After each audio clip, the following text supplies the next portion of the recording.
Eder. Mech.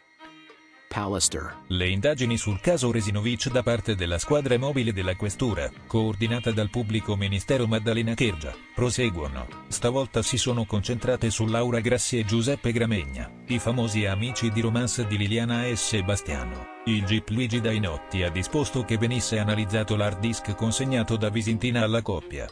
E ha anche sentito l'amica Gabriella Michele insieme al marito Sebastiano e al fratello Sergio Resinovic, nel tentativo di chiarire le circostanze del ritrovamento della fede nuziale. Claudio Sterben era stato convocato in questura per fornire le password dei suoi profili social qualche tempo fa, mentre Fulvio Covalero non è stato più interrogato dalla squadra mobile dal famoso 27 dicembre 2021. Anche se gli è stato prelevato il DNA su disposizioni del GIP. Sebastiano Visintin non ha commentato gli ultimi sviluppi, ma lo farà certamente prossimamente dall'amico Nozzi. Ad ogni modo le indagini continuano e si avvicina il termine indicativo di 6 mesi per concluderle.